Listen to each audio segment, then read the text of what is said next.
Los invitamos a comenzar septiembre y esperando con ello, como empieza el mes de la primavera, que se estabilicen un poco las temperaturas, ¿no? Nos podremos ir despojando de nuestros abrigos. ¿Cómo les va?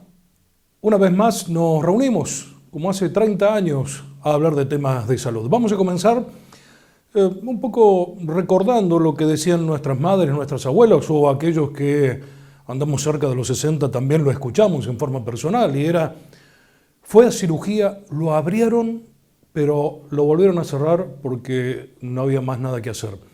Eso ya no sucede. Y se le preguntó a un cirujano especialista, el doctor Norman Khalil.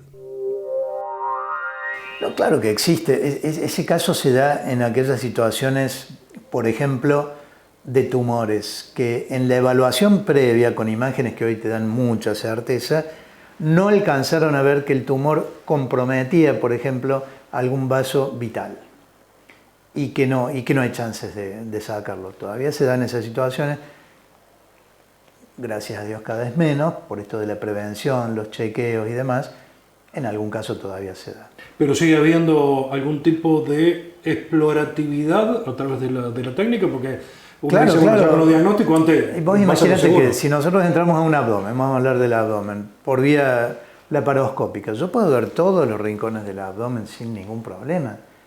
En cambio, si yo hago una incisión, y en algún punto puedo estar limitado, salvo que haga una incisión muy grande en todo el abdomen. Muchas veces se inicia por la laparoscopía y si las condiciones locales no lo permiten, bueno, se cambia a una cirugía convencional, claramente.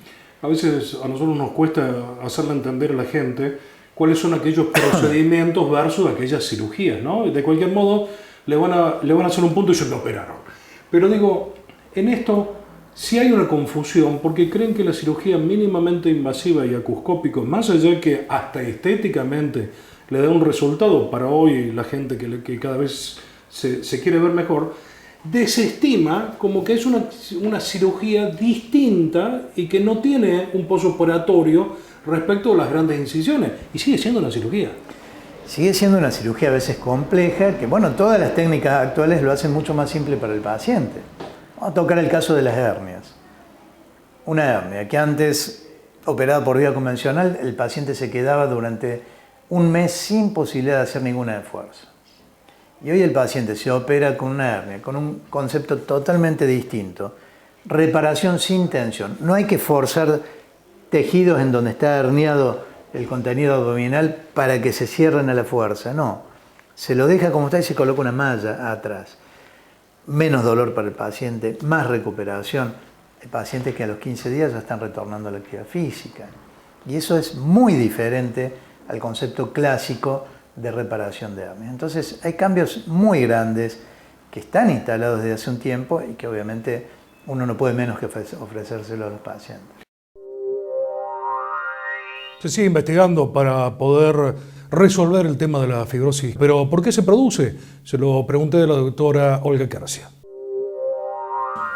Hay muchísimas causas, así que hay una que es la idiopática, donde nosotros sabemos que es una persona grande, habitualmente de 70 años, donde aparece un pulmón que se empieza a fibrosar, se cicatriza, o sea, se empieza a lastimar, pero no se sabe con qué. Por eso esa se la denomina idiopática.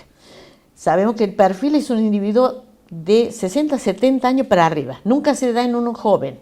Y en lo otro entramos a pensar en muchas causas, las enfermedades de tejido conectivo, que son sistémicas y que afectan el pulmón, entre ellos la esclerodermia, por ejemplo. Entramos a ver algunos medicamentos, hay medicamentos antibióticos, medicamentos cardiovasculares, entre ellos el que más se usa y que puede producir es la amiodarona, pero que por supuesto son reacciones propias de ciertos individuos selectivos. Entonces, habitualmente el cardiólogo cuando indica, porque no son dosis dependientes, cuando indica amiodarona, lo envía al neumonólogo para que el neumonólogo pesquise el inicio de una fibrosis pulmonar, claro, porque lo podemos revertir. Medicamentos, trabajos, las neumoconiosis, el trabajar en las minas, que nosotros no vemos tanto acá, pero que en Buenos Aires sí, producen una lesión porque ingresa un producto que inflama el pulmón y la lesión aparece 20 años después.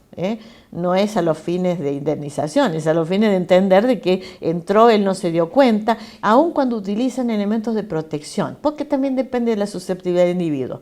O sea, la lista es enorme y nosotros entramos a sacar las infecciones, las neumonitis, no las neumonías tanto, las neumonitis producidas por virus, Caso COVID, por ejemplo, también se habló de que quedaron muchos con residuos o con fibrosis post-COVID.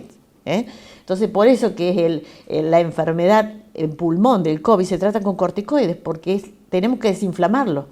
Porque si no le usas corticoides, no se desinflama y evoluciona a la curación con fibrosis.